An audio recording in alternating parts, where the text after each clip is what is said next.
옛날에 트로이라는 성이 있었습니다. 이 트로이는 소아시아 북쪽에 있는 성인데 아주 부강하고 금이 많은 도시였습니다. 이 트로이 왕의 딸 카산드라는 어느 날 환상 중에서 트로이가 완전히 불타는 것을 보게 되었습니다. 그래서 이 카산드라는 트로이가 망한다 이렇게 예언을 했지만 사람들은 미친 여자 취급을 하고 그 이야기를 듣지 않았습니다. 나중에 트로이 왕자 파리스가 스파르타의 아름다운 왕비 헬렌을 유혹을 해서 훔쳐오게 됩니다. 그래서 그리스 연합군과 트로이가 전쟁을 하게 되는데 무려 10년 동안 전쟁을 합니다. 그리스 연합군이 아무리 공격해도 트로이를 함락시키지 못하니까 큰 목마를 하나 만들어 놓고 다 후퇴를 하게 됩니다. 트로이 사람들은 그리스 사람들이 후퇴하면서 선물을 주고 갔구나 이렇게 생각해서 목마를 성 안으로 들여놓는데 술 마시고 다 취해서 잘 때 목마 안에 있던 그리스 병사들이 나와서 불을 지르고 성문을 열어놓음으로써 트로이는 멸망을 하게 됩니다. 다 죽고 병사들 전부 다 죽고 남자들 다 죽고 여자들은 노예로 발려가고 트로이는 모든 금을 털리게 되는 것입니다. 만약 트로이 사람들이 목마를 끌어들이면 자기들이 망하는 줄 알았더라면 절대로 목마를 끌어들이지 않았을 것입니다. 또 트로이 성에 있으면 죽든지 노예로 팔려간다는 걸 알았더라면 그게 있지 않았을 것입니다. 당장 성이 튼튼하기 때문에 금이 많기 때문에 자기들은 괜찮을 줄 알았다가 다 멸망을 하게 되는 것입니다. 이와 비슷한 일이 예루살렘에서도 일어나게 됩니다. 예수님께서는 제자들에게 예루살렘 성전의 돌이 하나도 돌 위에 있지 않고 철저히 파괴될 때가 온다고 말씀을 하셨습니다. 예수님이 이 말씀을 하신 30몇 년 뒤에 유대인들은 로마와 전쟁을 하게 됩니다.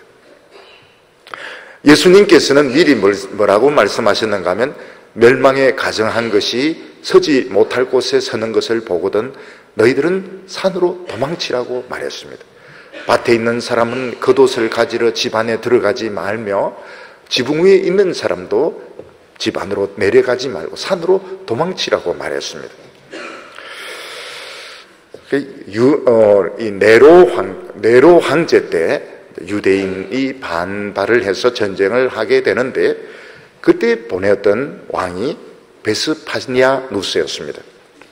막 전쟁을 하고 있는데 네로가 죽습니다. 그래서 베스파누스는 새로운 황제에게 물어보려고 전쟁을 계속 해야 되는지 말아야 되는지 물어보려고 전쟁을 중단을 하게 됩니다. 그동안 유대인들은 더 많이 예루살렘 안으로 들어오게 되고 더 성벽을 튼튼하게 만들고 더 많은 무기를 준비를 하게 됩니다. 그런데 그때 그리스도인들은 주님이 하신 말씀을 기억을 했습니다. 멸망에 가정한 것이 서지 못하는 데 서는 것을 보거든. 그리스도인들은 그 로마 군인들이 쓰는 은빛 독수리상 그거를 멸망에 가정한 우상으로 보았습니다. 기독교인들은 다 빠져나오고 다른 사람들은 예루살렘 성 안으로 더 많이 들어가고 근데 결국 베스파누스가 황제가 되면서 그 아들 티투스가 예루살렘을 포위하게 됩니다. 결국은 110만 명이 죽임을 당하고 20만 명이 로마로 끌려가게 됩니다.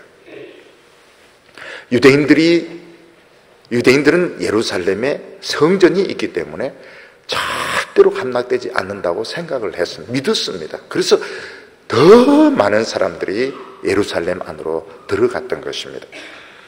만약 유대인들이 예루살렘이 멸망할 줄 알았더라면 주님의 말씀을 기억을 했더라면 그들이 산으로 피했더라면 그들은 얼마든지 죽지 않을 수 있었는데 그들은 예루살렘을 믿었기 때문에 110만 명이 죽임을 당하게 되었습니다. 북한의 공산 정권이 들어섰을 때에 많은 기독교인들은 집과 직장과 밭을 버리고 남쪽으로 내려왔습니다. 그들이 왜 그 정든 고향과 집을 버리고 내려왔는가 하면 아무래도 이 공산 정권하고 기독교는 안 맞을 것 같다고 판단을 한 겁니다. 근데 그들의 판단은 정확했습니다. 결국 그들은 남쪽으로 내려와서 여러 교회들을 개척을 하고 또 경제적으로도 많이 성공을 했습니다. 북한에 남아있던 사람들은 참 많은 고통을 받았고 종교의 자유를 잃어버리고 그 공산주의의 종이 되었던 것입니다. 오늘 우리는 내가 어디에 있어야 되느냐, 내가 이 직장에 있어야 되느냐, 내가 이곳에 있어야 되느냐 말아야 되느냐 하는 것을 무엇으로 판단을 해야 되느냐 하면 신앙의 자유를 가지고 생각을 해야 됩니다. 내가 마음껏 예배드리며 마음껏 예배 말씀을 들을 수 있는 자유가 있다면 나는 그곳에 있을 수 있습니다. 근데 말씀을 들을 수 있는 자유가 없다면, 특히 거기에 있는 사람들이 자신을 신격화한다면 그곳은 빠져나와야 됩니다. 왜냐하면 그곳은 멸망에 가정한 것이 있는 곳이기 때문입니다. 로마는 자기 말을 듣지 않는다고 철저히 파괴시켰던 도시들이 있었습니다. 카르타고가 있었고 고린도가 있었고 예루살렘이 있었습니다. 오늘 본문 말씀에서 하나님께서는 로마를 그들이 멸망시켰던 도시 이상으로 멸망시키겠다 이렇게 말씀하시면서 내 백성은 거기서 나와서 그들이 받을 심판을 받지 말라고 말씀을 하고 있습니다. 요한계시록은 사도 요한이 밤모섬에 유배되었을 때 그 당시 기독교가 가장 부흥되었던 소아시아의 7교회에 보낸 그 편지, 묵시의 내용으로 되어 있습니다. 요한계시록은 지금 그 당시에 조금씩 황제 숭배 운동과 기독교인들에 대한 박해가 시작이 되고 있는데 주님께서는 이 박해가 점점 더 심해질 것을 예언을 하고 있습니다. 나중에는 어느 시점에 절정을 이루게 되는데 그때는 모든 로마 사람들에게 황제에게 절하고 분향하게 하며 그렇게 한 사람은 어떤 정표를 주고 이 정표가 없는 사람은 장사도 못하고 공직에도 못 있고 붙들려서 고문을 당하고 죽는 때가 올 것이라고 말씀하고 있습니다. 근데 기독교인들은 그게 이해가 잘 되지 않았습니다. 왜냐하면 그 당시 로마는 전 세계에서 가장 문명화되어 있었고 가장 법을 존중하며 가장 합리적인 나라였습니다. 가장 신사적인 나라였습니다. 그때 주님은 뭐라고 말씀하시는가 하면 로마가 겉으로는 신사적이지만 실제로는 바다에서 올라온 짐승이고 그리고 그 뒤에 붉은 용이 조종하고 있다. 그래서 로마의 정체를 분명히 알아라고 말씀하고 있습니다.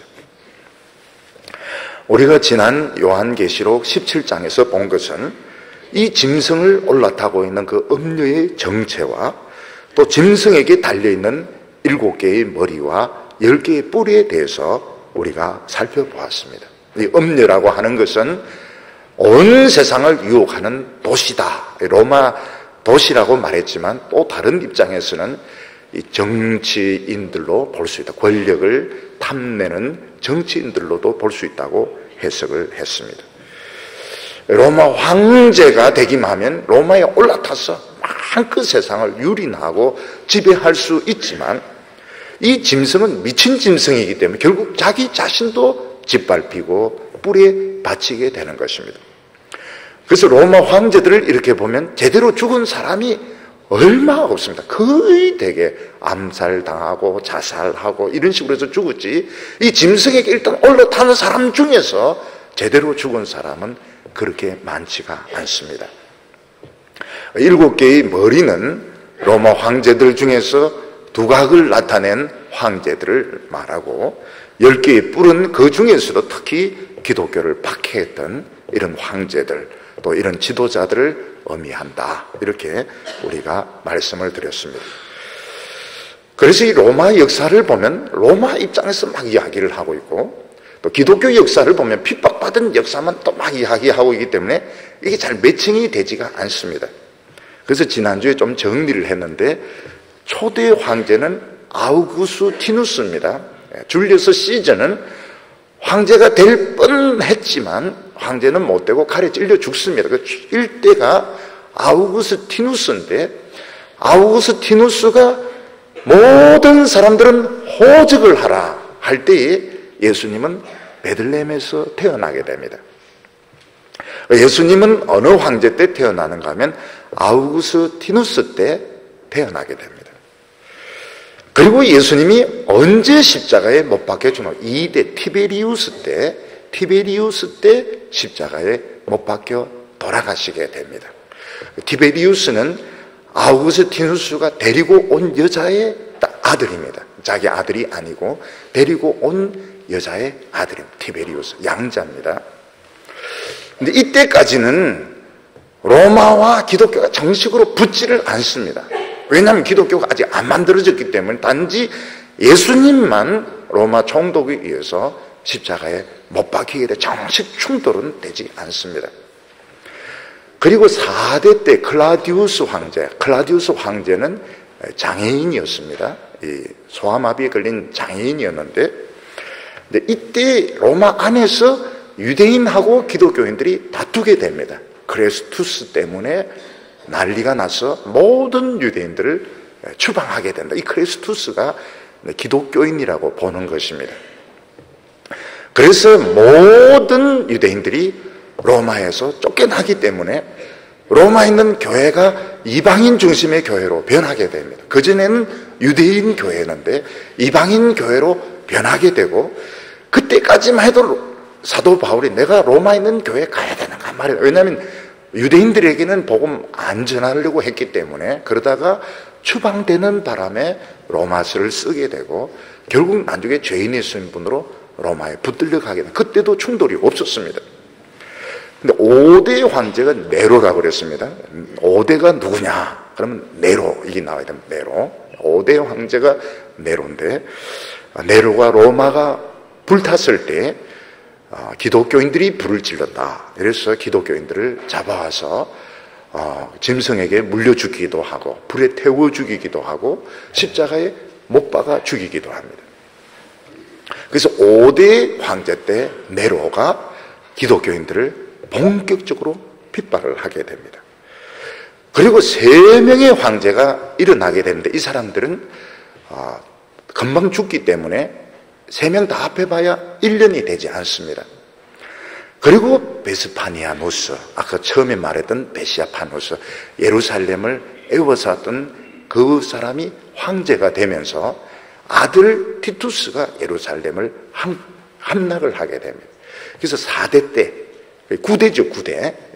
네로가 기독교인들을 처음 핍박. 예수님은 2대 때 십자가에 못 박혀 죽습니다. 그리고 5대 때 로마에서 핍박이 베드로나 사도 바울인데 그때 죽습니다. 그리고 9대 황제 베스파니아 누스 때 유대인들 110만 명이 죽습니다. 큰 사건이죠. 그리고 그 예루살렘을 함락시킨 장본인 티투스가 10대 황제가 되는데 그때 베스비오 화산이 터지면서 폼페이가 멸망을 당하게 됩니다. 그리고 로마에 전염병이 퍼져서 많은 사람이 죽게 됩니다. 그리고 대화재가 일어나게 됩니다. 그래서 제가 설교를 하면서 이때 당시 사람들은 7 나팔의 장, 7 인봉의 장, 흰 말이 튀어나오고 붉은 말이 튀어나오고 검은 말이 튀어나오고 그리고 막 산이 바다에 빠지고 이런 것들이 이 화산 폭발이구나, 베스피오 화산이 폭발한 것이구나, 또 전염병이 퍼진 것을 말하구나, 이런 식으로 이해할 수 있었을 것이다, 이렇게 말씀을 드렸습니다. 그리고 티투스가 2년 만에 죽습니다. 예루살렘 110만 명을 죽였던 이 티투스 10대죠. 10대가 2년 만에 병에 걸려서 죽습니다. 전염병은 없어지는데 자기는 병에 걸려서 죽습니다. 그래서 유대인들은 봐라, 저 성전을 저렇게, 그 성전이 7 촛대가 크더라고요. 그게 이 디도의 그 개선문에 보니까 그걸 들고 이렇게 오는 것이 세계적인데 굉장히 커요, 등대가. 우리는 그냥 한 요만한 줄 알았더만 몇 사람이 지금 굉장히 큰 등대들, 그리고 성전에는 금을 전부 로마로 다 뺏어갑니다. 그 구대 베서피아누스 때 디도가 그렇게 하는데 디도는 2년 만에 죽습니다. 그리고 디도의 동생이 도미티아누스인데 이때 요한이 밤모섬에 유배되게 되고 이때 본격적인 핍박이 일어나게 되고 이때 요한계시록을 받게 됩니다. 요한계시록을 받은 때는 11대입니다. 11대. 시험은 없으니까 너무 신경 쓰지 마시고, 예수님은 2대 때 십자가에 못 박혀 죽으셨고, 베드로와 사도 바울은 5대 네로 때 죽었고, 9대 때 예루살렘이 몰락이 되었고, 10대 티투스 때 베스피오 화산이 터지고 전염병이 일어나고 화재가 일어나고, 11대 때 도미티아누스 때 요한계시록을 받게 되는 겁니다. 오늘 본문 말씀을 보면 아주 힘 있는 천사가 나타나서 무너졌도다 무너졌도다 큰 성 바벨론이여 이렇게 말하고 있습니다. 여기서 무너졌다고 말하는 바벨론은 바벨론이 아닙니다. 로마를 말하는 것입니다. 천사는 로마는 무너졌도다, 하나님 앞에서 무너지기로 확정되었다고 선포를 하면서 주의 백성들은 내 백성아 거기서 나와 그들이 받을 재앙을 받지 말라, 로마에서 다 나오라고 초청을 하고 있습니다. 그런데 실제로 로마가 바로 망하지 않습니다. 이 도미티아누스 황제, 이 요한이 계시록을 쓴 이 도미티아누스 황제의 5명의 황제가 오현입니다. 오현이 나오게 됩니다. 그러니까 11대 지나고 나서 오현이 나오는데, 왜 오현이라고 하는가 하면 로마가 제일 풍성했다고, 평화의 시대였다고 이야기를 하는 것입니다. 오늘 이 말씀을 보면 망해야 되는데 안 망하고, 로마가 굉장히 제일 영토도 넓히고 제일 많은 포로도 잡아오고 이런 번창하는 5명의 황제 시대가 오게 됩니다. 근데 그것은 사실은 로마의 입장에서 본 것이고, 영적으로 신앙적으로 보면 로마는 엄청 부패하게 됩니다. 그리고 이 오현 황제가 끝나면서 죽이고 또 죽이고 엄청난 혼란을 겪다가 콘스티아누스가 황제가 되면서 기독교를 공인을 하게 되고, 황제들이 기독교 황제가 나오게 되고, 그러면서 급격하게 또 부패하다가 결국 로마가 망하게 됩니다. 결국 로마가 완전히 동로마 말고 서로마가 완전히 멸망하는 것은 이 도미티아누스 때 요한이 이 묵시록을 받고 한 500년 지난 뒤의 이야기입니다. 그래서 왜 이 말씀하고 잘 안 맞을까? 무너졌다 큰 성 바벨론이야 이러면 적어도 몇 년 안에 망해야 되는데 로마는 질질 끌게 됩니다. 오히려 5명의 황제 때 굉장히 번창하게 되는데, 과연 이거는 하나님의 말씀과 어떻게 되는가? 이걸 이제 오늘 우리가 좀 살펴보려고 하는 것입니다. 오늘 첫 번째는 로마에 대한 하나님의 멸망의 선고가 나타나게 됩니다. 우리는 우선 이 세상에서 일어나는 모든 일들이 하나님의 결정에 의해서 일어난다는 걸 알 필요가 있습니다. 예를 들어서 어떤 사람이 무슨 잘못을 저질렀는데 하나님께서 건드리지 마, 덮어도 이러면 못 건드립니다. 하나님께서 건드려도 돼 이러면 벌떼같이 덤벼들어서 막 조사를 하기 시작하고, 신문에서 막 떠들기 시작하고, 막 안 좋은 여론들, 루머들이 막 일어나게 되는데, 이게 하나님의 결정에 의해서 일어나게 되는 것입니다. 하나님께서 그 사람 몸은 건드리지 마라 이러면은 여론 막 들끓지만 그 사람은 이제 건드리질 못하게 됩니다. 근데 하나님께서 몸은 건드려도 돼, 그러나 생명은 해치지 마라 이러면은 몸에 병이 나든지 구속까지 되게 됩니다. 하나님께서 뭐 생명까지도 알아서 해라 이러면은 자살을 하든지 다른 사람에게 찔려 죽든지 맞아 죽든지 이렇게 되는 겁니다. 그래서 우리는 이 세상에 왜 똑같이 죄를 지었는데 어떤 사람은 막 떠들고 어떤 사람은 그냥 넘어가는가? 이거 전부 하나님의 결정에 의해서 되는 것입니다. 예수님이 잡히시던 그날 밤에도 예수님께서 내 제자들 건드리지 마 이러니까 베드로나 이런 제자들을 건드리지 못했습니다. 근데 가룟 유다는 예수님을 그냥 내줘버리니까 결국 가룟 유다는 갈 때까지 다 가고 나중에는 목을 메어서 자살을 하게 되는 겁니다. 그래서 이 세상에 일어나는 일들이 우연히 일어나는 것 같고 갑자기 일어나는 것 같지만 실제로는 하나님의 말씀에 의해서 일어난다는 걸 알아야 됩니다. 오늘 말씀 요한계시록 18장 1절을 보면 2일 후에 다른 천사가 하늘에서 내려오는 것을 보니 큰 권세를 가졌는데 그의 영광으로 땅이 환하여지더라 이렇게 말씀하고 있습니다. 2일 후에라고 하는 것은 짐승을 탄 엄녀가 있습니다. 이 엄녀가 짐승을 조종을 해서 막 나라들을 들이받고 성도들을 들이받고 짓밟고 이렇게 하는데 그 7 머리가 있고 10개의 뿔이 있더라 이런 말을 하고 있습니다. 근데 그 뒤의 내용을 보면 요한계시록 17장 뒤의 내용을 보면 이 짐승이 변덕을 부려서 엄녀를 떨어뜨려 버립니다. 엄녀를 떨어뜨려 가지고 엄녀를 막 찔러서 옷을 벗기고 막 살을 태우고 이러면서 죽이는 것입니다. 지금까지 되어진 내용을 보면 이 짐승은 지구에 나타난 그 짐승 중에 가장 강력한 짐승입니다. 어느 누구도 이길 수 없는 군사력, 어느 누구도 이길 수 없는 힘을 가진 나라인 것입니다. 그래서 인간의 입장에서 보면 로마는 최고로 강한 나라였습니다. 근데 요한이 하늘을 보니까 힘센 다른 천사가 내려오는데 얼마나 그 권세가 큰지 땅이 그 영광으로 환하여지더라고 말하고 있습니다. 이걸 뒤집어서 이야기하면 천사가 내려오기 전에 이 짐승이 활동하던 시대는 어두웠던 시기였던 것입니다. 로마는 자기 자신이 제일 개화된, 제일 문명화된 나라고 민족이라고 생각을 했습니다. 근데 하나님의 눈에 의하면 로마는 정말 어두운 나라고 컴컴한 나라였던 것입니다. 근데 하나님의 천사가 영광을 가지고 내려오는데 그때 비로소 세상은 환해지게 되었습니다. 그러면 이때 나타난 빛은 무엇인가? 그것은 로마 시대 때도 초대 교회 때 많은 그 교부들이 나타났습니다.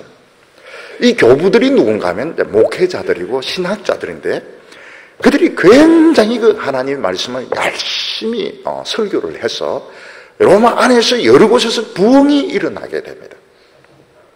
그러다가 결국은 콘스탄티누스 황제가 어떤 체험을 하게 되고 기독교를 공인을 하게 됩니다.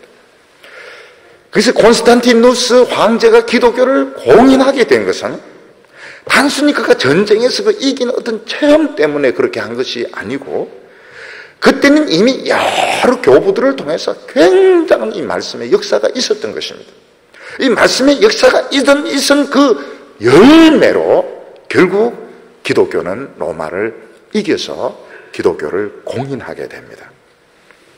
그래서 천사의 영광으로 땅이 환해지게 되었다는 것은 짐승이 그렇게 짓밟고 전쟁을 하는 가운데서도 신실한 주님의 그 종들을 통해서 말씀의 역사, 부흥의 역사가 일어났던 것입니다. 그런데 놀라운 것은 콘스탄티누스 황제는 기독교를 공인합니다. 그리고 교회를 다시 세울 때 그 비용을 로마 정부가 내게 합니다. 그리고 니케아 종교회의라고 이 삼위일체 이론 가지고 싸울 때 자기가 그걸 주재를 합니다. 황제가 종교회의를 자기가 주재를 합니다. 근데 콘스탄티누스 황제는 세례를 안 받습니다. 언제 세례를 받는가 하면 죽기 전에 세례를 받고 죽습니다. 왜 그렇게 했는가? 로마는 전통적으로 이 이교신을 믿는 그런 곳입니다. 그래서 로마 황제가 자기가 세례는 받을 수 없었던 것 같아요. 기독교를 인정하고 교회를 도와주면서도 이 원로원의 눈치를 보고 워낙 우상의 도시니까 자기가 세례는 이제 못 받다가 자기가 중간적인 입장을 이렇게 지키고 있다가 죽기 전에 결국 콘스탄티누스 황제는 세례를 받고 죽습니다. 이것을 보면 로마 원로원들이 얼마나 이교 사상에 젖어 있었고 로마가 얼마나 이교적인 도시인가. 콘스탄티누스는 수도를 옮깁니다. 콘스탄티노플이라고 해서 동쪽으로 비잔틴으로 옮기게 됩니다. 너무 우상의 도시이기 때문에 그래 옮기게 되는데 결국 로마의 근본 뿌리는 우상인 것입니다. 모든 귀신을 용납하는 우상이 로마의 뿌리였고 콘스탄티누스가 기독교를 공인했다는 것은 엄청난 사건이었습니다. 2절 말씀을 보면 힘센 음성으로 외쳐 가로되 무너졌도다 무너졌도다 큰 성 바벨론이여 귀신들의 처소와 각종 더러운 영에 모이는 곳과 각종 더럽고 가증한 새에 모이는 곳이 되었도다 이렇게 말하고 있습니다. 천사는 큰 소리로 무너졌도다 무너졌도다 큰 성 바벨론이요 이렇게 외치고 있는데 이 바벨론은 옛날 바벨론이 아니고 지금 로마를 말하는 것입니다. 무너졌도다 무너졌도다 큰 성 로마야 이렇게 하면 로마 경찰들 로마 군인들이 로마를 저주했다 이래서 기독교인들을 굉장히 또 박해를 하게 됩니다. 무너졌도다 무너졌도다 바벨론이야 이러면은 우리를 욕하는 것 같기는 한데 이제 근거가 없기 때문에 기독교인들을 박해를 우리는 바벨론 이야기를 한 것이지 지금 로마를 욕한 것이 아니다 딱 잡아떼면 되기 때문에 결국 기독교는 억울한 누명을 안 써도 되는 것입니다. 그런데 실제로 로마도 바벨론과 똑같은 탐욕의 도시였습니다. 바벨론이 전 세계 금이라는 금은 다 끌고 모읍니다. 그리고 사람들은 다 붙들어 와서 그 엄청난 바벨론 그 성을 쌓게 되고 왕궁을 쌓게 되는데 그 중에서 왕비를 위한 이 공중 정원은 이거는 불가사의라고 알려져 있습니다. 그때 바벨론이 망할 줄 아무도 몰랐습니다. 오직 딱 한 사람 다니엘이 뭐라고 말합니까? 메네 데겔 우바르신 하나님의 저울에 당신은 가볍소. 벨사살 왕에게 하나님의 저울에 당신은 가볍게 나타났습니다. 오늘 죽을 겁니다. 그날 저녁에 고레스와 특공대가 들어와 가지고 이 벨사살을 죽이고 바벨론은 망하게 됩니다. 로마가 처음에는 자기를 지키기 위해서 전쟁을 하지만 나중에는 사실은 그 금을 약탈하기 위해서 노예들을 잡아오기 위해서 전쟁을 많이 하게 됩니다. 그리고 이 바벨론 느부갓네살도 자기의 금 신상을 만들어 놓고 모든 사람들로 하여금 절하게 했던 것처럼 로마 황제도 자기 그 신상을 만들어 놓고 모든 사람들로 하여금 분향하게 하고 그렇지 않는 기독교인들을 고문하고 죽였던 것입니다. 전사는 로마에 대해서 정의를 내리기를 귀신의 처소와 각종 더러운 영에 모이는 곳과 각종 더럽고 가증한 새에 모이는 곳이 되었다 이렇게 말하고 있습니다. 여기 보면 귀신들의 처소다 이렇게 말하고 있습니다. 귀신들의 처소라고 하는 것은 이방 신들을 위한 신전을 말하는 것입니다. 로마는 모든 신들을 모신 신전이 있었습니다. 신전이 있었고 또 신 하나하나에 대해서 또 신전이 또 따로 있었습니다.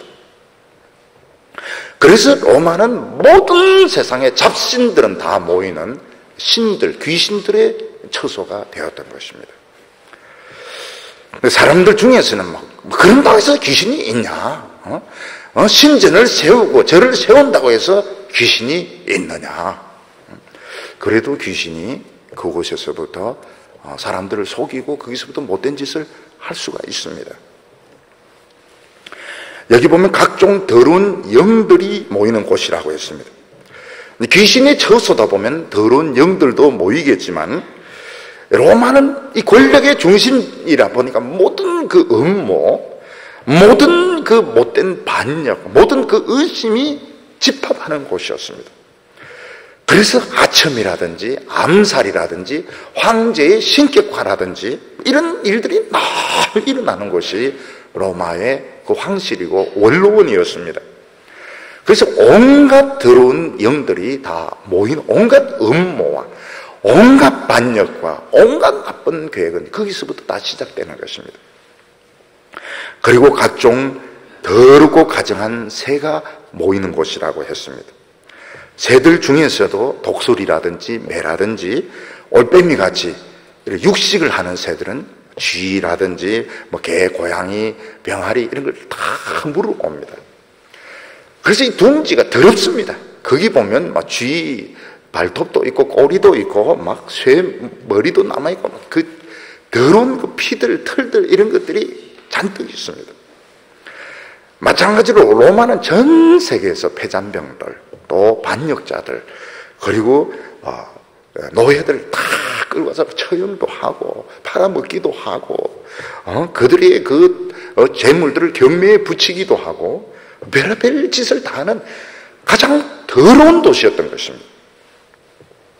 로마는 어떤 곳이냐? 하나님이 정의를 귀신들의 처소고 그리고 뭔가 더러운 영들이 다 모이는 곳이고 그리고 이런 육식하는 새들이 물어온 이런 시체들이 가득 있는 도시다. 이렇게 정의를 내리고 있습니다.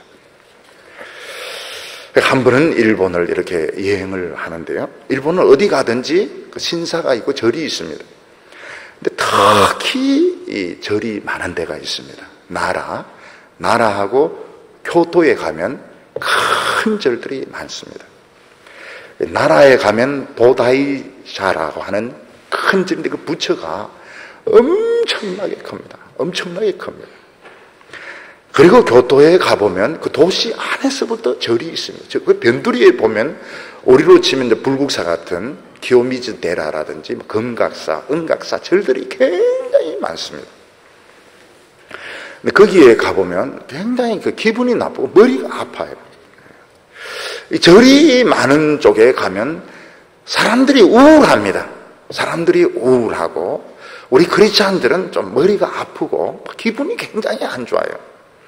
귀신들이 자꾸 왔다 갔다 해서 그런지 몰라도 그런데 가면 꼭 기분이 안 좋아요. 굉장히 기분이 나쁘고 머리도 안 좋고 사람들도 좀 인상들도 좀 밝지도 않고 그러니까 이 로마라는 도시가 겉으로는 굉장히 찬란한 도시입니다. 왕들이 막 엄청나게 이 건축을 많이 했습니다. 신전, 건축 많이 했는데 하나님 앞에서 로마는 귀신들의 처소, 모든 귀신들이 있는 곳이고 그럼 지옥이나 마찬가지죠. 악령들, 더러운 영들이 모이는 곳이고 가증한 새들이 전 세계에서 더러운 것들은 다 물고 와서 채우는 이런 시체들이 있는 도시라고 말하고 있습니다. 로마 사람들이 제일 무서워하는 형이 뭔가 하면 사형이 아닙니다. 국가 반역죄라는 것이 있습니다. 원로원에서 국가 반역죄라 이렇게 선고를 내리면 아무도 그 사람을 도울 수는 안 됩니다. 그리고 모든 군대는 1차적으로 그 사람을 공격하게 되어 있습니다. 그래서 국가 반역죄로 이렇게 딱 정의를 내리면 결국 그 사람은 죽습니다. 죽게 되어 있습니다. 모든 군대는 1차적으로 그 사람을 공격하게 되기는 결국은 그 사람은 죽습니다. 그래서 원로원에서 국가 반역죄 이렇게 선고하는 것이 굉장히 무섭고 그보다 더 무서운 죄가 뭔가 하면 기록 말살의 형을 내리는 것입니다. 기록 말살의 형이란 건 그 사람들의 모든 기록을 다 지우는 것입니다. 비석이 있으면 부수고 책이 있으면 불태우고 이름이 있으면 이름을 파냅니다. 그 사람을 없는 것으로 치는 것입니다. 로마 사람들은 명예를 존중하기 때문에 죽는 것은 괜찮습니다. 자살은 괜찮은데 기록 말살형은 굉장히 수치스럽게 생각을 합니다. 로마 황제들 중에서 기록 말살형에 처한 사람들이 여러 명이 있습니다. 대개 그 사람들이 기독교회를 핍박한 사람들이 있고 아주 잔인한 정치를 했던 사람들 중에서 기록 말살형에 처한 사람들이 있습니다. 오늘 여기 하나님께서는 로마에 대해서 어떻게 선포하는가 하면 완전한 멸망을 선포하고 있습니다. 무너졌도다 큰 성 바벨론이야. 하나님의 선포는 무엇인가? 로마는 이제부터 국가 반역죄고 기록 말살형에 처한다. 지금 당장 망한 것은 아닙니다. 그렇지만 모든 세력은 로마를 공격하게 될 것이고 결국 로마의 이름은 삭제가 되게 됩니다. 그리고 이 일이 있고 나서 전 세계에서 사실 로마를 향하여 전쟁을 하게 됩니다. 막 여기저기 야만족들이 막 일어나게 되고 안에는 막 내전이 일어나게 됩니다. 로마는 굉장히 큰 나라고 권력은 막강한데 이 권력을 담당할 만한 인물이 없는 것입니다. 로마가 황제가 낳은 자식은 너무 어리든지 그래서 병으로 참 잘 죽고 병으로 거의 다 죽고 또 그렇지 않으면 권력 투쟁 과정에서 암살을 당하고 그리고 나중에 황제가 된 사람은 너무 무능하거나 괴팍한 사람들입니다. 자, 로마 황제가 낳은 자식들은 일찍 죽든지 칼에 찔려 죽든지 황제가 된 사람은 너무 괴팍하고 이상한 잔인한 이런 사람들밖에 없었습니다. 결국 로마는 귀신들의 처소고 그들은 악한 더러운 영들이 모여서 온갖 음모를 다 꾸미는 곳이고 더러운 새들이 전 세계에서 시체랑 다 물고 와서 갖다 놓는 더러운 곳이기 때문에 결국 하나님은 멸망을 선포한 이 청소한 겁니다. 세상의 악을 청소하는 선포를 하게 됩니다. 로마는 당장 멸망한 것은 아니지만 멸망할 수밖에 없는 운명을 가지고 있는 것입니다. 마치 로마는 서서히 침몰하는 배와 같았습니다. 1912년 타이타닉호가 처음 만들어져서 전혀 항해를 하게 됩니다. 그런데 이 타이타닉호 선장이 얼마나 교만한 사람인가 하면 신도 이 배는 침몰 못 시킨다 이런 이야기를 했습니다. 그냥 잘 만들었다 이러면 되는데 신도 침몰 못 시킨다 그러니까 꼭 침몰이 되는 겁니다. 그리고 이 배에는 그 정원보다 훨씬 적은 구명 보트를 두었습니다. 왜냐하면 침몰할 리가 없기 때문에 형식적으로 그냥 태울 수 있는 사람 한 반도 안 되는 그런 구명정을 갖다 놓았고 속력을 최고로 냈습니다. 왜냐하면 하루 빨리 도착을 해서 보스턴 항에서 자랑을 하려고 최고 속력을 내다가 결국 빙산에 끓기면서 침몰하게 되는데 한 170명, 2,500명 중에서 1,700명 정도가 죽게 됩니다. 구명정만 있어도 안 죽습니다. 그리고 속력을 좀 줄여도 안 죽습니다.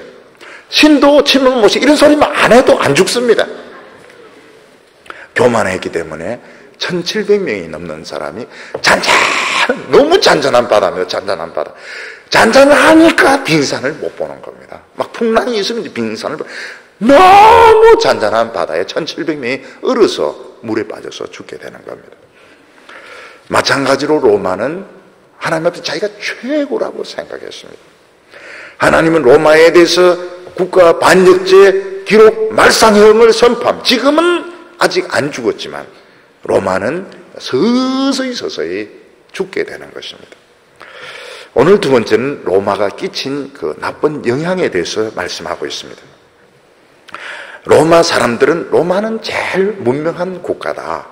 그래서 야만 국가를 문명화시켜야 된다고 생각을 했습니다.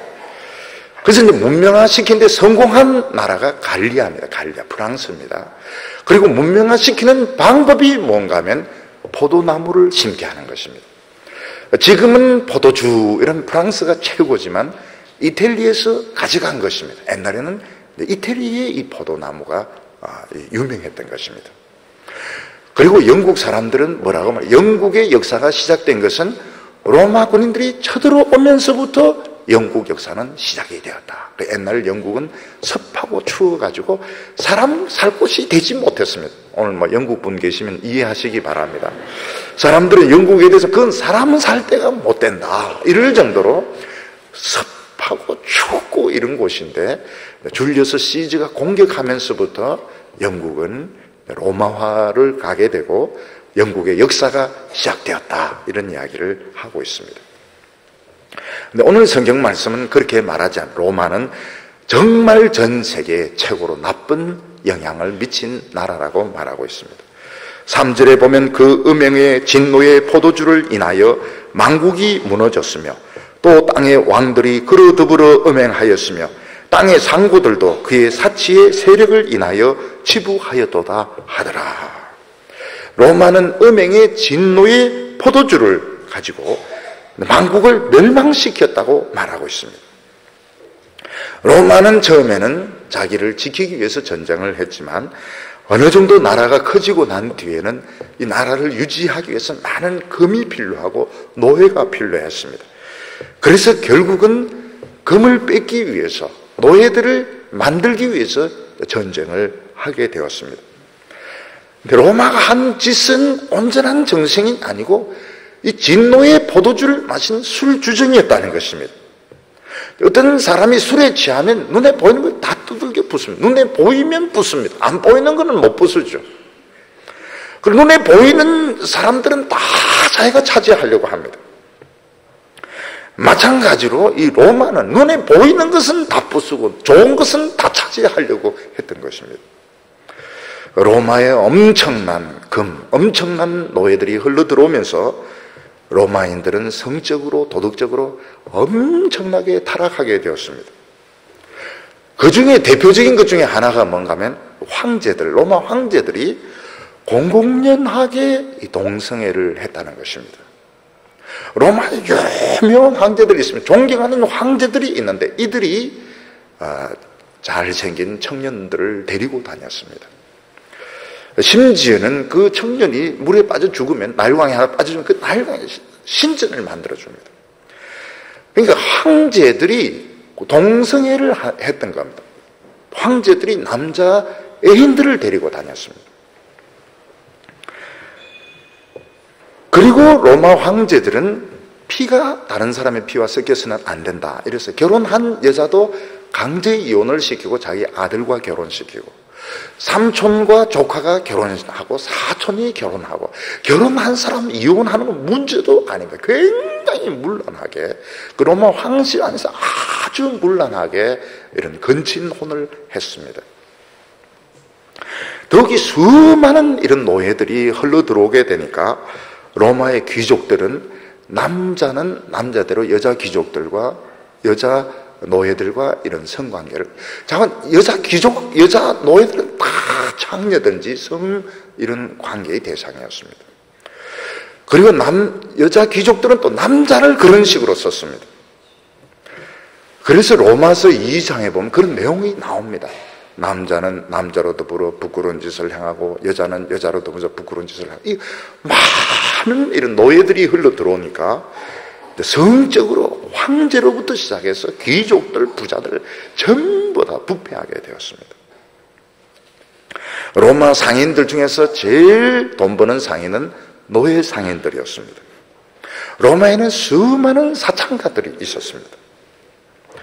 그리고 로마는 자기 자신들도 술에 취하고 다른 나라도 술에 취했다고 말하고 있습니다. 트라이아누스 황제 때도 또 기독교인들 많이 박해하게 되는데, 다키아 나라, 다키아가 지금 루마니아입니다. 다키아라는 나라를 완전히 멸망시킵니다. 왜냐하면 거기 금광이 있고 금이 많습니다. 또 여러 번 침공하니까 다른 사람들 거기 갖다 놓고 다키아 사람들 5만 명을 남자들 잡아서 금투사로 결투해서 죽입니다. 금투사 5만 명을 원형 경기장에서 죽이는 것은 이건 정상적인 것이 아닙니다. 유대인들 20만 명 데려와 가지고는 이제 신전 짓는데 강제 노역을 시키고 나머지는 팔아버렸습니다. 근데 다키아 사람 5만 명 전원을 검투사로 만들어서 원형 경기사 5만 명을 다 죽입니다. 이런 것을 보면 로마인들의 그 사고방식이 정상적인 사고방식이 아닌 겁니다. 로마인들은 잘 사는데 로마인이 아닌 사람은 어떻게 죽어도 전혀 상관을 하지 않는 겁니다. 결국 로마가 망한 것은 도덕적인 타락 때문이다. 이 이구동성으로 다 말하고 있습니다. 사람이 잘 살게 되면은 정상적인 것으로 만족을 못하게 됩니다. 사람이 돈이 굉장히 많을 때, 높은 자리에 올라갔을 때 정상적인 부부관계, 정상적인 직장생활, 정상적인 거래 이런 거로 만족을 못합니다. 안 하는 짓을 해야 하는데 만족이 되는데 그때 이상한 죄를 지으면서 도덕적으로 타락하게 되는 것입니다. 로마가 망하는 것은 자신들도 예측을 못했습니다. 아시아 쪽에서 훈족이라고 말 타는 족속들이 수백만 명이 밀려오게 됩니다. 그러니까 게르만족이 자동적으로 밀리니까 제발 로마에서 좀 살게 해달라고, 이 훈족들 때문에 우리 죽는다고 막 그냥 들어와서 막 사는 거, 죽여도 막 들어와서 사는 겁니다. 그러면서 이 게르만족들이 이제 로마 군인들 용병이 되어줍니다. 용병이 되어주는데 점점 많아지니까 이 게르만족들이 에스파니아도 떼가게 되고 프랑스도 이제 떼가게 되고, 근데 손을 쓰지 못합니다. 결국 이들이 로마로 쳐들어와가지고 금이란 금은 싹 다 가져, 로마에 있는 금은 다 가져가고 여자들 다 잡아 다 팔아버립니다. 그러다가 이제 망하는데, 차라리 바벨론은 그냥 하룻밤새 딱 망해버리니까 잘 모르는데 로마는 수백 년에 걸쳐서 이 반복이 됩니다. 망하고 또 망하고 망하고 또 망하고 서서히 망하면서 안 좋은 것은 다 겪으면서 결국 로마는 망하는 것입니다. 하나님의 백성들이 어느 곳에 갈 때에 과연 하나님이 나를 보내시는 곳인지 아닌 곳인지 알아야 됩니다. 아브라함 때, 그 옛날 아브라함 때 조카 롯하고 갈등이 생기게 됩니다. 우리가 있는 목초지가 좁다. 그래서 이제 서로 갈라지게 되는데, 아브라함은 정말 목초하기에 좋지 못한 그 헤브론 골짜기로 들어가게 되고, 이 롯은 정말 목초지가 좋은 막 에덴 동산 같은 소돔 들판으로 들어가, 나중에 이제 소돔 성 안에 들어가서 살게 됩니다.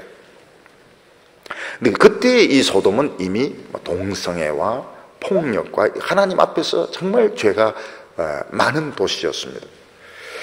근데 전쟁이 터지면서 소돔 사람들이 싹 몽땅 노예로 붙들려 가게 됩니다. 그때 이제 아브라함은 자기 조카가 포로가 됐다 하는 말을 듣고 자기 집에서 이제 키운 이런 일꾼들을 데려가서 밤에 습격해서 찾아옵니다. 그때 롯과 소돔 사람들의 정신을 차릴 수 있는 찬스였습니다. 한번 붙들려 가다가 살아왔기 때문에 찬스인데, 이 사람들이 정신을 안 차리고 옛날 생활로 돌아가게 되고, 오히려 롯은 소돔에서 재판장이 될 야망을 가지고 이제 정치를 하려고 하다가 어느 날 하나님께서 유황불을 쏟아내리는 바람에 딱 3사람이 삽니다. 롯과 2 딸만 살고 전부 죽습니다. 그때 천사가 롯에게 산으로 가라, 산으로 가라. 왜 산으로 갑니까? 유황불 쓰나미가 오는 거야, 쓰나미가. 유황불 쓰나미가 오기 때문에 산으로 가라. 자기는 산으로 죽어도 못 간다 이러니까 결국은 소활이 이제 살게 되는 겁니다. 우리는 이제 인생에서 내가 어디로 갈 것인가, 사람들이 많이 모이고 또 유명하게 되고 이런 쪽으로 찾아가게 되어 있습니다. 그러면 또 성공할 수 있는 찬스가 있는데, 하나님은 그렇게 해서는 안 된다고 말하고 있습니다. 여기 4절에 보면, 또 내가 들으니 하늘로서 다른 음성이 나서 가로되 내 백성아 거기서 나와 그들의 죄에 참여하지 말고 그들의 받을 재앙을 받지 말라. 큰 천사가 소리를 치면서 내 백성아 거기서 나와 그들의 죄에 참여하지 말고 그들의 받을 재앙을 받지 말라 하면서 나오라고 막 이야기를 하고 있습니다. 어떤 건물이 무너지려고 하는데 만약 우리 자녀가 거기서 놀고 있다면 막 불을 끄십니다. 저희들이 어렸을 때 보면 낮에는 이제 놀게 하지만 저녁에는 엄마들이 자기 아이를 부릅니다. 뭐야 부르는데 온 동네가 시끄럽습니다. 그때 이제 대답을 해야 됩니다. 대답 안 하면 이제 엄마는 이제 아침에 딱 풀고 이제 찾으러 나가오는 겁니다. 그래서 만나면 이제 터져야 되는 것이죠. 부르는데 대답 안 하고 놀고 있었다 이러면 터지는 것입니다. 크리스천들이 어떤 독재자가 부를 때, 독재자가 뭐 장관 자리, 총리 자리 줄 때 막 가고 싶은데 안 가야 됩니다. 안 가야 됩니다. 끝이 안 좋아요.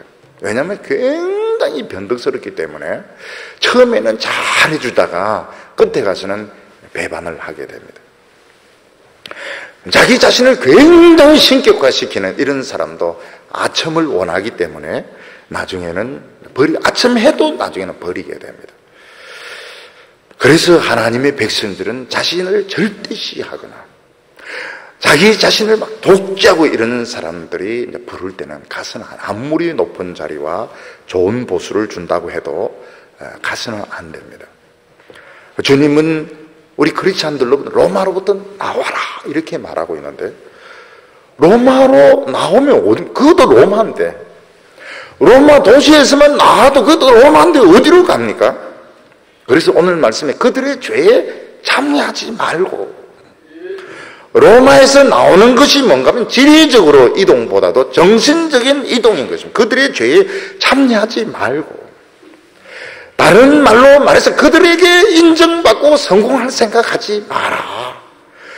로마의 덕볼 생각하지 마라. 로마 황제에게 아첨하고 총독에게 잘 보여서 뭔가 성공할 생각을 하지 마라. 왜냐하면 그것은 하나님이 이미 국가 반역죄와 기록 말살형을 내렸기 때문에 결국은 망하게 된다.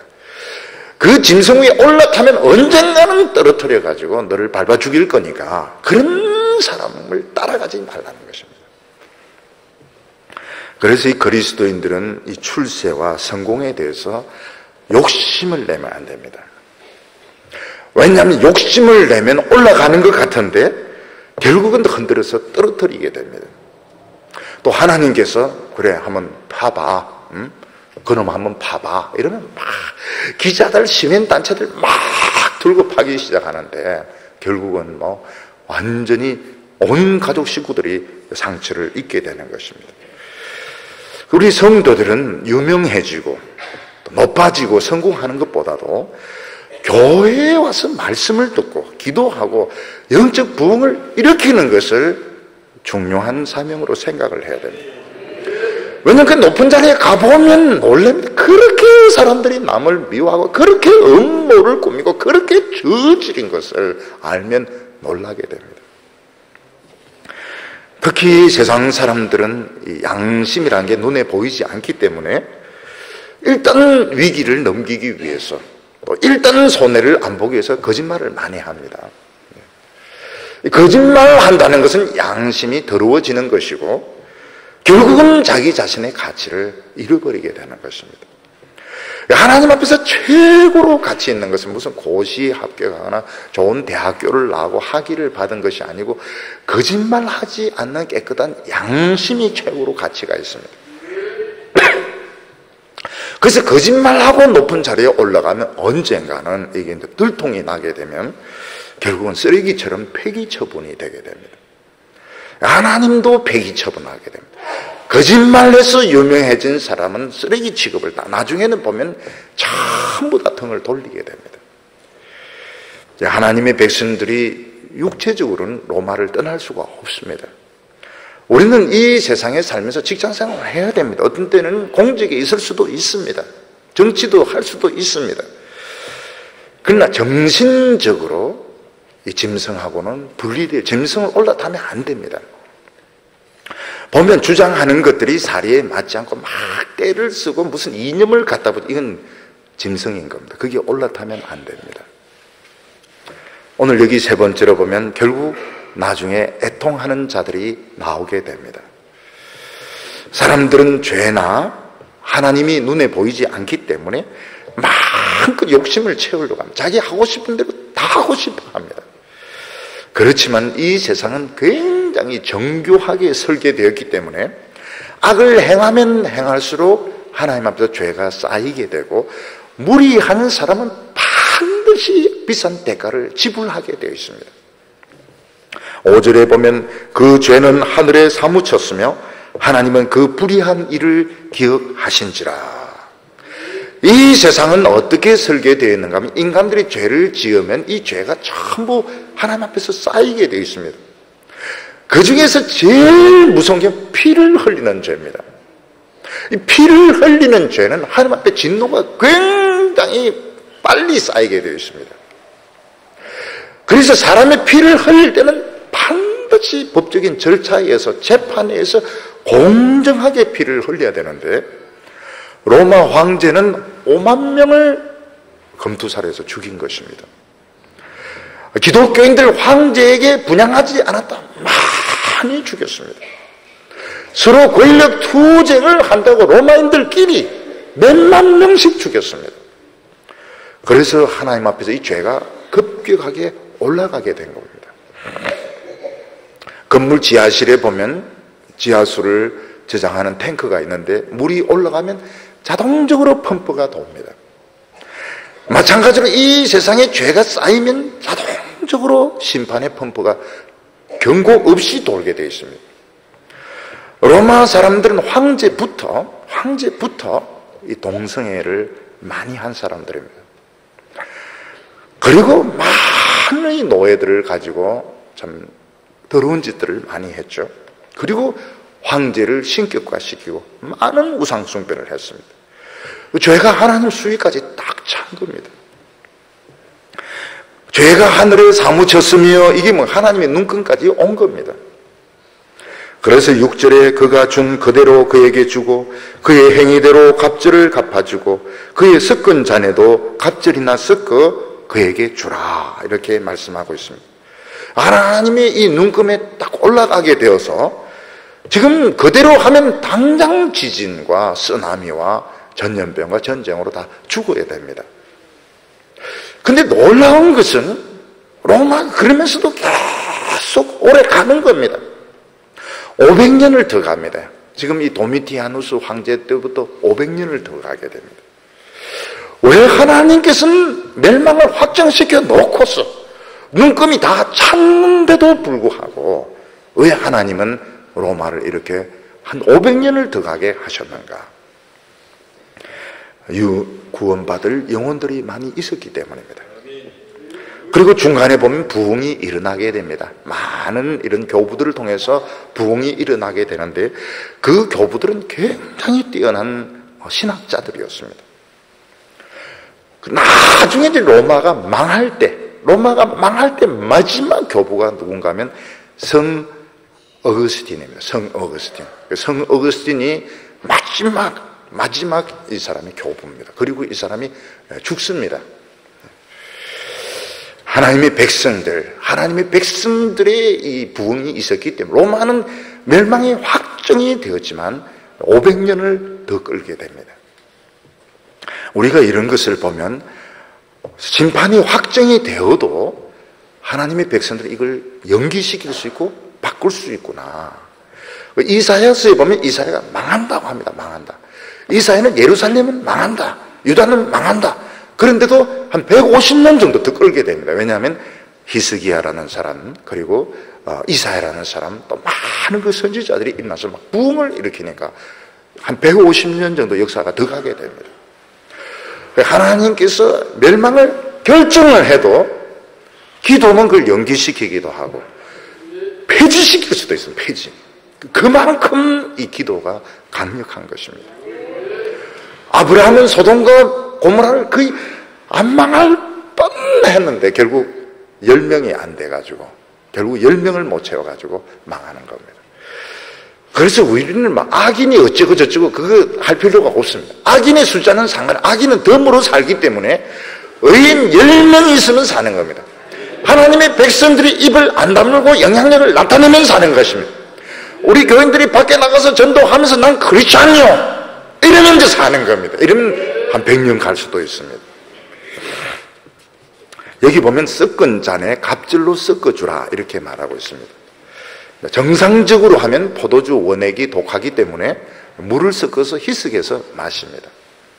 근데 나쁜 왕은 어떻게 하는가 하면 그 진한 포도주에 더 진한 독주를 탑니다. 그런지 사람들이 완전히 돌게 되는 것이죠. 요즘 보면 어떻습니까? 폭탄주 그냥 마셔도 술인데 거기 폭탄을 넣어가지고 속에서 터지도록 만드는 거예요. 저는 이 폭탄주를 안 마셨죠. 폭탄주를 저는 몰라요. 근데 이제 물을 보니까 술 안에 이제 폭탄을 넣어가지고 터뜨린대. 그게 이해가 되는 거예요. 왜 사람이 왜 죄를 짓습니까? 미치니까 죄를 짓는 거야. 미치니까. 정상적인 사람은 죄를 안 짓습니다. 미치니까 남을 찌르고, 미치니까 남의 여자 뺏고, 미치니까 치고받고 싸우는데, 맨정신으로는 그게 못 싸움. 사람 죄를 못 짓습니다. 결국 이 술 때문에 죄를 짓는데, 술이 나쁩니까? 사람이 나쁩니까? 사람은 다 술이 나쁘다 그러죠. 술 마신 인간은 어떻게 되는데? 술이 나쁜 게, 그 마신 인간이 나쁜 거죠. 로마 귀족들, 황제들은 폭탄주를 막 마시게 하니까 다 미치는 겁니다. 다 미치는 거예요. 협박하고 을내기도 하고요. 이 독재자들 보면 두 가지 방법을 씁니다. 사람들 막 싹, 마음에 들면 막 싹 달래고요. 안 들면 막 두들기 패고요. 그 깡패들이 어떻게 하면 깡패들이 막 얼렸다, 녹였다, 얼렸다, 녹였다 이렇게 하는 겁니다. 냉동실에 넣듯이 사람들 막 두들겨 패고 잘해주면 돈 주고 그러니까 못 벗어나는 겁니다. 결국은 못 벗어나요. 정신을 차려야 되는데 하나님의 이 말씀을 들어야 되는데 못 벗어나게 됩니다. 그래도 괜찮다 그래요. 그래도 그 사람은 장점이 있다고. 독재자들에 대해서 그분이 그래도 참 인간적이라고 뭐 이런 이야기를 하는데 그건 뭔가 하면 미쳐서 그런 겁니다. 7절과 8절 보면 그가 어떻게 자기를 영화롭게 하였으며 사치하였던지 그만큼 고난과 애통으로 갚아주라. 나는 여왕으로 앉은 자요 과부가 아니라 결단코 애통을 당하지 아니하리라 하나 그러므로 하루 동안에 그 재앙들이 이르리니 곧 사망과 애통과 흉년이라. 그가 또 불에 사라지리니 그를 심판하신 주 하나님은 강하신 자이심이니라. 하나님께서는 그 로마 황제들, 정치인들을 음녀로 봤습니다. 음녀로 보면서 넌 과부다 이렇게 말해요. 왜 과부가 왜 또 과부를 가지고 이야기합니까? 오늘 또 성도님들 중에서 또 혼자 사시는 지금까지 다 좋았는데 왜 또 끝에 가서 상처를 준 그런 뜻이 아닙니다. 너를 도와줄 남자가 없다는 겁니다. 네가 짐승 위에 올라타서 온 세상을 주물럭거리지만 너를 도와줄 사람은 없다. 짐승도 늘 안 도와준다. 나는 황녀다. 나는 황녀이기 때문에 나는 절대로 애통을 당하지 않는다. 하지만 너를 도와줄 사람은 아무도 없고 너 혼자 미쳐서 날뛰는 거라고 말하고 있습니다. 하나님께서 사람에게 권력을 주시는 것은 정의를 위해서 권력의 칼을 주시는 것입니다. 이 권력은 함부로 쓰면 안 됩니다. 높은 자리에 있다고 해서 함부로 치면 안 됩니다. 다른 사람들 다 직장을 가지고 있고 처자식이 있는데 내가 칼을 가지고 있다고 해서 목을 치면은 결국은 목을 치는 게 진짜 치는 게 아니고 직장에서 쫓아내면 그 자식들이 한을 품게 됩니다. 그래서 저는 교회에서 사장이나 높은 자리에 있는 분들 자기 가족 사진만 두지 말고 부하들 가족 사진도 좀 두라고. 내가 보기엔 좀 마음에 안 들고 무능할지 몰라도 집에 가면 그 사람만 믿고 한평생을 사는 부인이 있고 그 아들이 돌아오기를 기다리고는 노모가 있고 그 애들이 있는데 권력을 가지고 있다고 해서 함부로 사람을 치지 말라. 그래서 좀 지혜로운 사람은 자기가 있는 동안에 어떻게 하든지 구조조정이나 이런 식으로 잘 하지 않습니다. 어떻게 하든지 그 사람들에게 피를 손에 미치려고 하지 않습니다. 근데 어떤 사람 개혁을 해야 된다. 그래서 사람을 막 몰아내고 이러는데 나중에 길에서 만나면 서로 미안하죠. 길에서 만나면 사장님 반갑습니다. 그때 제가 목 잘라는 바람에요. 제가 지금 노숙자로 지금 굉장히 배가 부릅니다. 같이 가서 좀 식사하십시다. 미안하죠. 서로가 굉장히 미안합니다. 그때 젊었을 때는 자기만 정의로운 줄 알고 막 이렇게 하는데 결국은 보면 그 가족들이 다 비참하고 불쌍하게 되는 겁니다. 이 권력은 굉장히 두려워해야 되고 조심해서 써야 되는데 권력에 눈이 멀게 되면 이제 추파를 던지게 됩니다. 요즘 지금 일본 총리가 누군지는 잘 모르겠는데요. 지금 일본 사람들을 지금 자극을 하고 있습니다. 그게 뭔가 하면 추파를 던지고 있는 거고 창녀짓을 하고 있는 거예요. 정치인들은 그렇게 하면 안 됩니다. 정치인 아무리 많은 사람들이 덤벼들고 퍼 떨어져도 아닌 건 아니라고 해야 결국은 이 사람이 바른 길로 가게 되는데, 표 몇 개 더 얻으려고 막 사람들한테 선동하고 이러는 거는 이제 매춘부 짓을 하고 있는 것입니다. 일본의 영국의 대처 수상자 죽었죠. 죽으니까 이름을 이야기하는 겁니다. 살아있는 일본 수상한 이름 모르겠는데 죽은 영국 수상한 대처입니다. 대처는 대천 여자입니다. 이 여자는 진짜 아첨을 안 했어요. 그래 막 욕을 얻어먹고 막 얼마나 그 사람을 욕을 하고 그러냐. 그런데 이 여자는 끝까지 밀어붙였습니다. 그 사람이 이제 죽었을 때 전 세계가 존경을 했습니다. 이 여자에 대해서. 지금 이제 정치인들 보면 다 창녀들입니다. 창녀들이고 술집 작부들이죠. 더러운, 한자로 말하면 더러운 것들입니다. 근데 인간이 이상하게 인기를 끌면 이상해집니다. 추적어지게 됩니다. 인간이 더러워지게 돼요. 뭔가 좀 높은 자리에 올라가면 정신이 좀 헷가닥하게 됩니다. 뭔가 사람이 정상적이지가 않아요. 결국 그들은 이 음녀가 되는 것입니다. 이 권력이라고 한 높은 자리는 굉장히 조심해야 되고 두려운 자리가 되고, 어떤 자기 개인 생각을 가지고 누굴 치거나 뭐 이런 식으로 절대로 하면 안 됩니다. 왜냐하면 하나님께서 그 큰 칼을 맡길 때는 그렇게 하라고 맡긴 게, 너는 내 심정을 가지고, 너는 내 심정을 가지고 약한 자를 돌봐주라고 그 사람을 시장시키고 국회의원시키고 담임 목사시키고 이런 것이지, 지 맘대로 사람들 막 탁탁 자르고 말이죠, 쫓아내고 이래라고 하는 게 아닌 겁니다. 그래서 9절과 10절 보면 그와 함께 음행을 하고 사치하던 땅의 왕들이 그 불붙는 연기를 보고 위하여 울고 가슴을 치며 그 고난을 무서워하여 멀리 서서 가로되 화이또다 화이또다 큰 성 견고한 성 바벨론이여 일시간에 내 심판이 이르렀도다 하리라. 하나님께서는 로마와 함께 음행을 하고 로마의 모든 것을 투자했던 사람들이 결국 가슴을 치면서 애통하게 됩니다. 왜냐하면 남는 게 아무것도 없거든. 모든 것을 로마가 다 불태워버렸던 것입니다. 우리는 이 세상에 살면서 정말 인기에 굶주려 하고 성공에 굶주려 하고 정말 성공하고 싶어 합니다. 근데 하나님께서 그게 음녀의 길이라고 말하고 있습니다. 교회도 교인들 막 끌어모으기 위해서 막 별짓을 다 하는데 그것도 음녀들이 하는 짓이고 술집에 있는 사람들이 하는 짓이지, 정숙한 그리스도의 신부는 그런 짓을 하면 안 되는 겁니다. 사람이 알아줄 수도 있고 안 알아줄 수도 있고 빨리 부흥될 수도 있고 안 될 수도 있는 것이지, 뭐 그래 사람들의 눈치를 봐가지고 막 비를 맞추려고 별의별 짓 다 하는데 그게 다 음녀들이 하는 짓인 겁니다. 주님께서 우리에게 하신 말씀이 뭔가 하면 너희들은 내게 능력 주시는 자 안에서 하라는 것입니다. 능력 안 주시면 안 하면 되는 겁니다. 돈 없으면 안 하면 되는 거예요.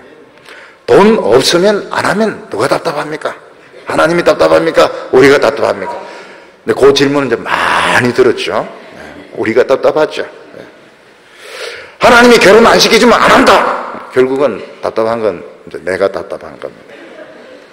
주님께서는 너무 성공한 길을 굉장히 무서운 길이라고 말하고 있습니다.